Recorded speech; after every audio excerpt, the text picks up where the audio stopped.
Okay, so as I said, the cons of this kind of intervention for erectile dysfunction are there's quite a few. Again, it's just a last case resort, and the person will never be able to have a natural erection again.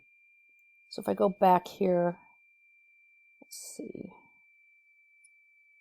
I'm going to go back to some of these other options. Vacuum devices, injection of vasodilators.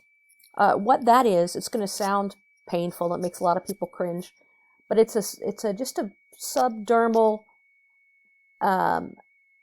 injection right underneath the skin of the penis, and you inject a drug called a vasodilator, which makes the blood vessels expand, and that also creates a vacuum, doing the same thing where it makes the corpus callosum basically creates a vacuum and sucks blood into the penis and creates an erection. That's actually a pretty decent method, though a lot of people, there's a fairly significant crete factor to it, so it's not very popular. We've already talked about implants, and I want to say something about sensate focus.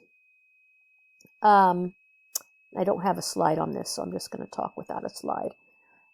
So sensate focus is something that was developed by Masters and Johnson.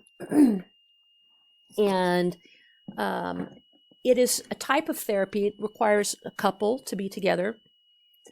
And it's a combination of relaxation and taking the goal out of sex. And I want you to think, I think I've said this before, but I want you to think about some of the language we use when we talk about sex. We talk about things like achieving orgasm, attaining an erection, performing oral sex. We have a very performance language around sexuality, and we often think of it like the right kind of sex is about achieving some sort of goal. And what Masters and Johnson did with the sensate focus is they really tried to take the goal orientation out of sex and combine it with a relaxation and communication to help couples. And we still use this method today. They noticed that when they were treating some men with erectile dysfunction who were in marriages, and when they sent them home with their wives and they said, look, today we want you to get naked with each other, start touching each other, but I don't want you to get an erection. This is a behavioral kind of intervention. It's like, I forget the real name for it, but the pop psychology name is reverse psychology. So they would say, don't get an erection. What do you think would happen with those couples when they came into the office the next day? They would come back and they'd say, doctor, we failed our homework. We had intercourse. And so what they found was that by prescribing them not to have an erection, that they ended up feeling free enough to have an erection. So they incorporated that into a kind of treatment called sensate focus. Now, what sensate focus is, essentially you tell the couple to get naked, and we want you to touch each other. We want you to use kind of sort of light massage-like touching, and just experiment with what feels good. And your job, when you're the one being touched, is to communicate. I like that. I don't like that.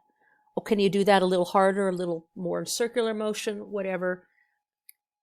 And you're not to have intercourse, and you're going to not to try to get aroused. It's just a basic relax, touch each other, and communicate about what feels good. So you're taking, a couple things happen is you take the pressure off. It's so often a psychological component to sexual dysfunctions. And you increase communication, and you also help them relax. And those things together can be quite helpful for a lot of sexual dysfunctions. We still use stuff like this today. So let's talk about female orgasm phase disorder.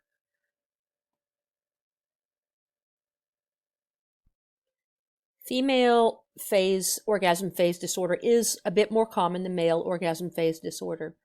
And this is how it gets defined in the DSM-5. It's the inability for an individual to reach orgasm during sexual stimulation. This disturbance may cause marked distress or interpersonal difficulty. So it can, again, there's that psychological definition there that you either don't like it. In this case, also, if it causes problems in the relationship, that also makes it rise to the level of a disorder.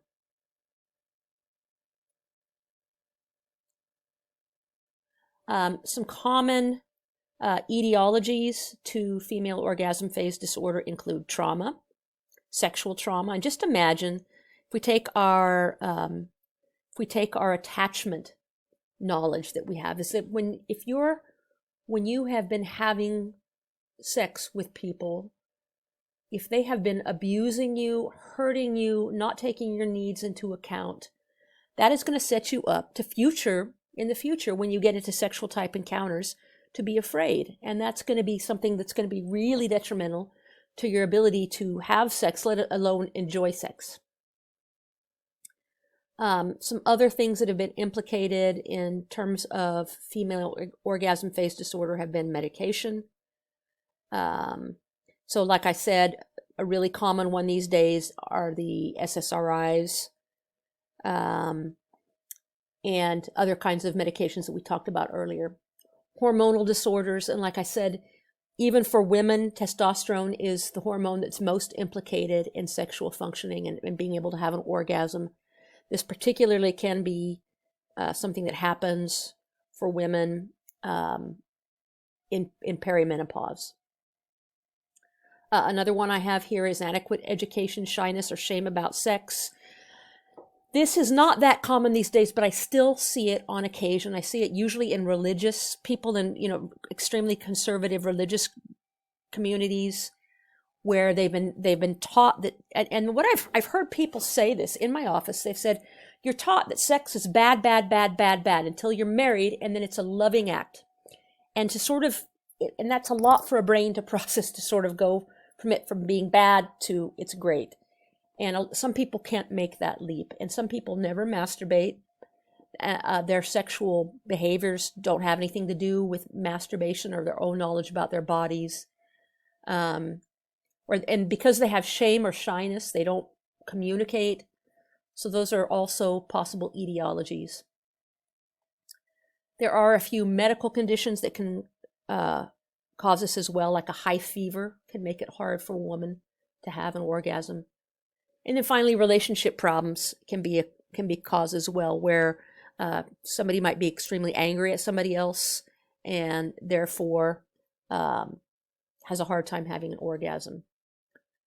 So let's look at something else here. Treatment for female orgasmic phase disorder. Most of them are CBT and education based. There's actually a website now called omgyes.com, I believe, that is pretty good. It's by not prescription. What's the word I'm looking for? Subscription.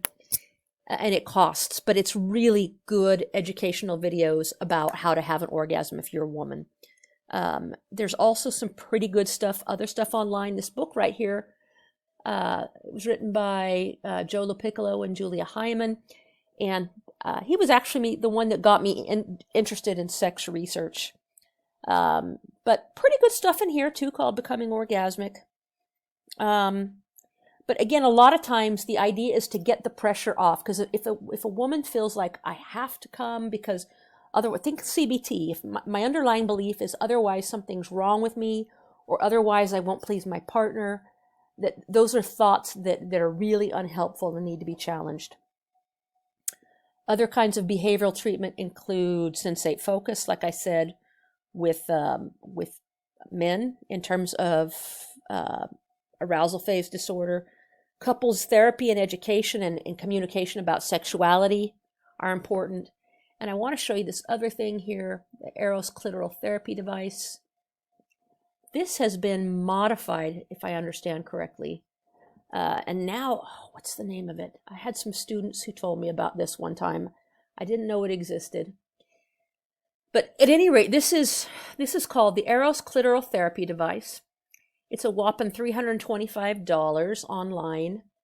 And this is it looks like a computer mouse. It's about the size of a computer mouse.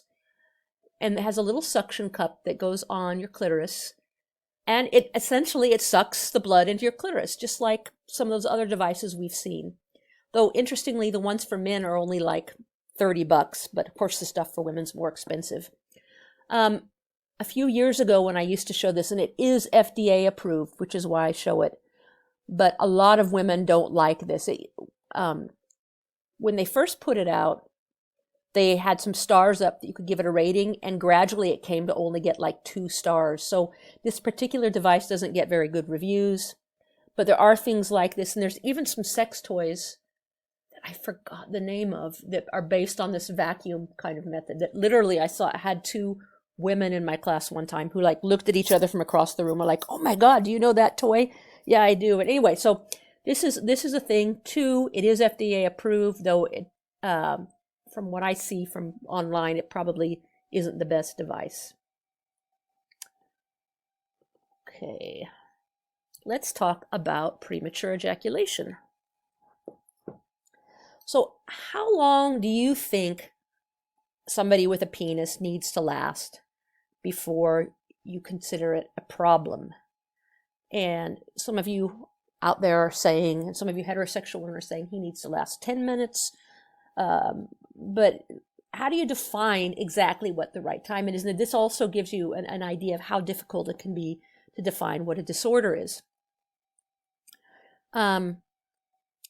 Let's see, the Society of Sexual Medicine says it always occurs prior to or within 1 minute from the start of penetration. Okay, so 1 minute. If you take 1 minute and 1 second, it's not a problem. Okay, so heterosexual women.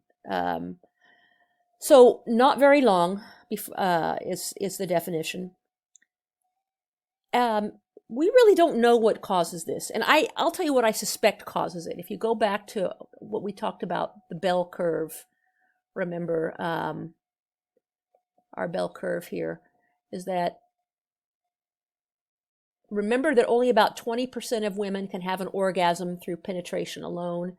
And there's another small percentage that really have a difficult time having an orgasm at all. But most women fall in this category here. Well, the same, I think the amount of time it takes to come for men is also on a normal curve. And there are some that are just really fast. And I don't think it's actually pathology.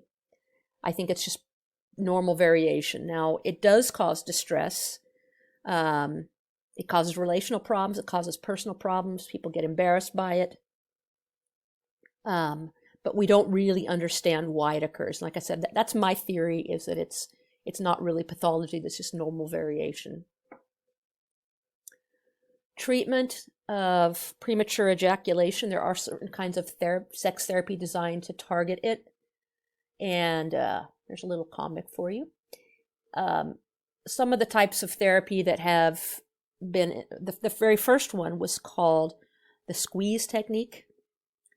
And it was, imagine a penis, and imagine, okay, so this is heterosexual couples, and Masters and Johnson developed this.